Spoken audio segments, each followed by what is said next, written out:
Estamos iniciando mais um Autores e Livros, um programa que leva até você semanalmente entrevista com aqueles homens e mulheres que escrevem livros, livros à mão cheia, que traduzem a sua capacidade criativa e ficcional em romances, narrativas, ou então a sua inquietação intelectual através de ensaio, historiografia, enfim, um espaço para o livro e para os nossos autores. Este programa é gravado no Solar dos Câmaras, onde fica a Biblioteca Borges de Medeiros da Assembleia Legislativa do Rio Grande do Sul.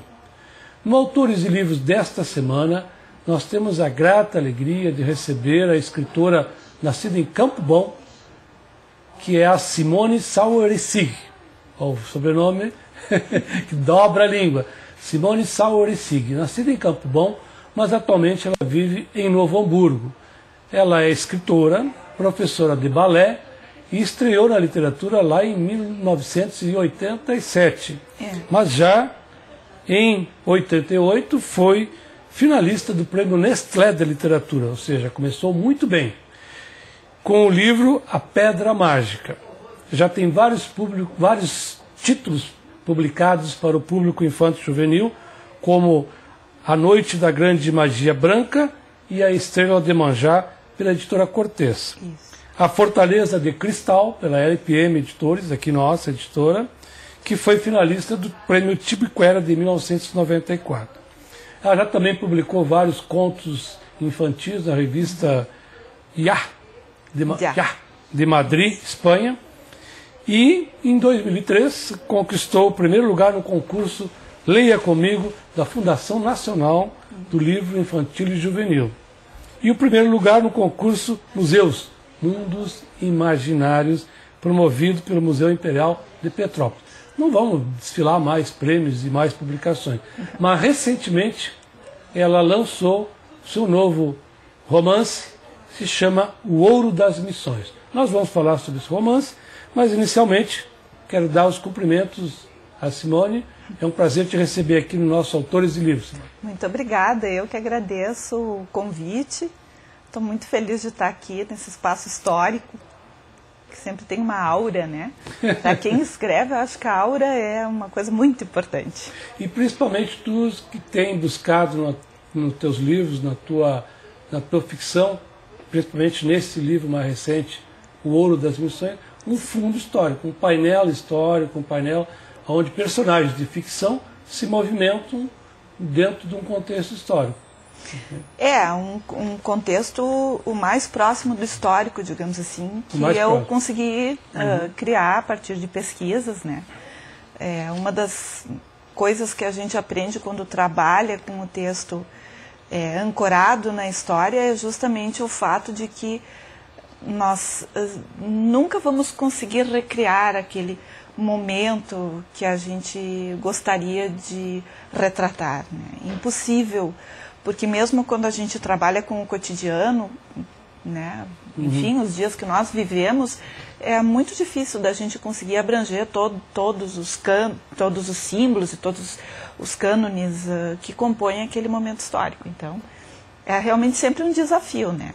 Eu acho que é mais buscar a aura e tentar reconstituir um pouco daquela aura, daquele perfume, digamos assim, daquele momento histórico. Isso é importante. E a literatura é uma outra realidade, uma criação. É uma obra de um autor, de um criador, que não é necessariamente a realidade. Ela é uma representação, uma representação, é um recorte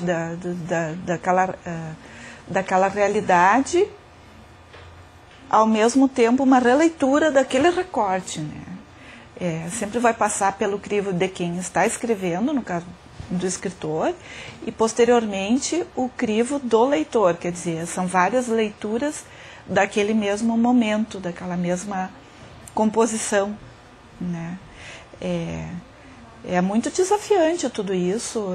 Eu até agora tinha trabalhado só, os meus livros, eles estão mais ambientados no que eu gosto de chamar de fantasia folclórica, e estão voltados para um público mais infanto-juvenil, e isso sempre dá uma liberdade maior para o escritor, porque a gente não tem que estar tão preocupado com detalhes, e quando a gente procura recriar um momento histórico, o detalhe faz muita diferença. Faz muita diferença. Pode derrubar Pode derrubar uma construção muito bem feita, e lá pelas tantas tem uma palavrinha que escapou e você não sabia, não conhecia aquele dado, e realmente é comprometedor para o restante.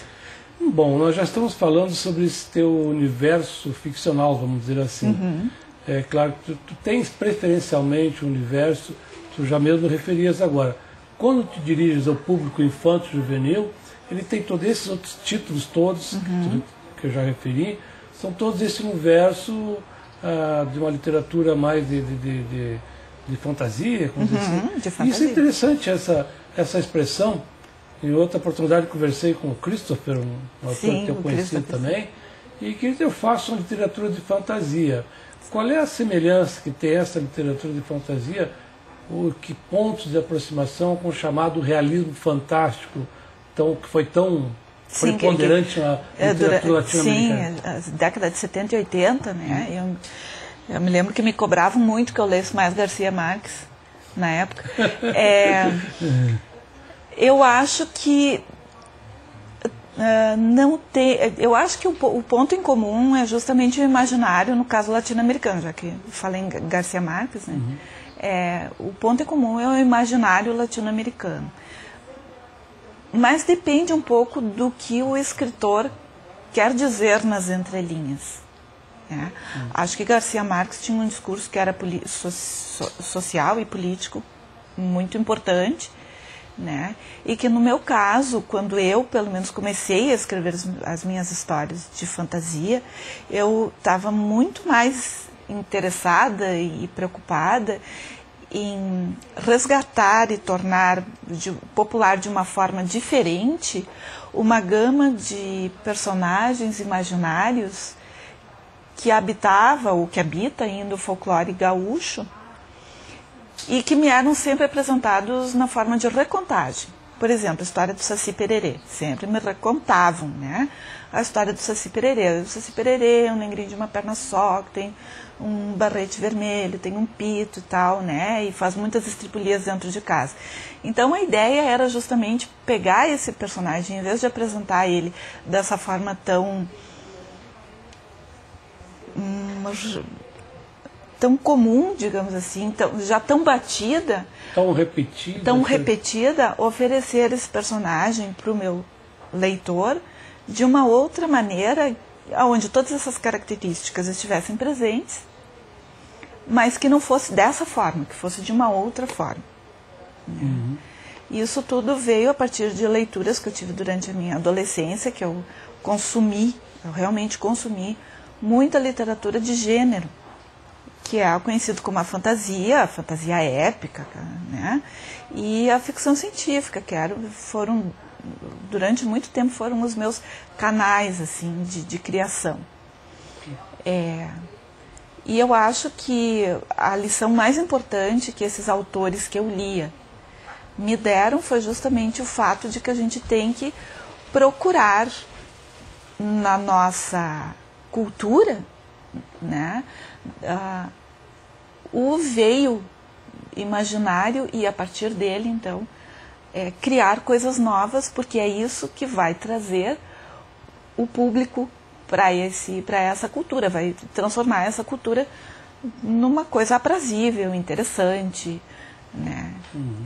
Por aí, assim, que foi. Então, nesse tipo de literatura, a natureza que ela tem, ela te exige também um conhecimento de história, pesquisa folclórica, ou seja, pesquisa histórica, pesquisa folclórica, conhecimento para justamente ter precisão quando tratar desses elementos para poder recriá-los. Eu comecei realmente pesquisando folclore, né? As minhas primeiras leituras na área mais objetivas, porque de adolescente eu lia de tudo, né? Sim, quem gosta de ler, o que cai na mão é boa leitura. Exatamente. E eu comecei então a procurar as minhas informações através do folclore. Simões Lopes Neto, por exemplo, é o meu farol no Pampa, o meu farol particular, né? E depois eu fui evoluindo, né? Câmara Cascudo, parti para os outros folcloristas brasileiros, né? E aos poucos a gente vai percebendo que é interessante ter um suporte histórico até para compreender como determinados personagens imaginários surgem, como eles se transformam, por que eles se perpetuam, né? É muito interessante. Que eles são em termos de arquétipos inconscientes, exato. Eu me lembro muito bem que o que me chamou a atenção para isso foi justamente no dicionário do folclore brasileiro, do Luiz da Câmara Cascudo, o verbete sobre Iara, né, que eu queria escrever uma história sobre Iara, a mãe dos rios, a nossa sereia brasileira, muito sensual, né, a luz do luar, cantando. E então eu fui procurar e me deparei com que a Iara era uma invenção dos poetas da época romântica brasileira, que os nossos habitantes dos rios brasileiros não tem nada a ver com a Iara, eles são muito assustadores, na verdade. E aí que eu me dei conta que realmente era interessante saber, na medida do possível, na medida que a gente consegue material de pesquisa, saber de onde vem, como isso continua. É muito interessante. A parte de importante é muito interessante, eu acho. Sim, certamente. Bom, o teu livro mais recente, que é este aqui, O Ouro das Missões, é editado pela Artes e Ofícios. Isso. Parabéns, Artes e Ofícios, e principalmente a editora lá, Elaine Maritza da Silveira, que tem um olho clínico literário muito importante. É verdade, né? É verdade. Esse Ouro das Missões, uma edição muito bonita. Ficou lindo. Um livro bonito. Ali nós podemos falar aqui que o capa, projeto gráfico, editoração, editoras associadas, a Camila e a Mara Castilho, e ilustrações da Laura Castilho, que valorizaram imensamente. Muito valorizado. Uma grande ilustradora, a Laura Castilho, enfim, um livro bem valorizado, bem editado, uma qualidade gráfica muito bonita.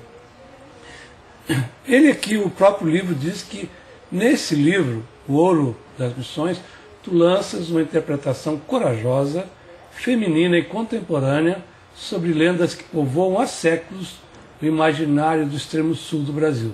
É uma chamada da editora. E eu digo por mim mesmo, eu diria que com esse livro, enfim, tu já vens nessa trajetória, tu te inscreve na linhagem dos escritores como Érico Veríssimo, o Tabajara Ruas, os seus Barões Assinalados, o Alci Cheuich, o próprio Aldir Chilé, que agora está escrevendo sobre o Frutuoso e já tinha feito sobre, enfim e tal. Eu acho que é uma boa companhia. Estar nesse time. Eu me sinto muito responsabilizada por semelhante companhia. Eu fico muito feliz, né? Quando eu li ali a contracapa e mesmo o texto da orelha, que é assinado pela Carla Renata Antunes de Souza Gomes, que é uma historiadora de Caxias do Sul, eu me senti muito preocupada, né? Eu digo, nossa senhora, que responsabilidade, né? Que as pessoas estão vendo nesse texto,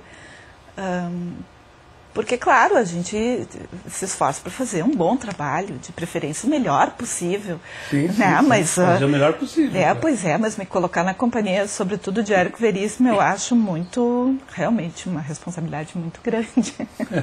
Mas eu digo por minha conta e risco. Muito obrigada. Uma observação.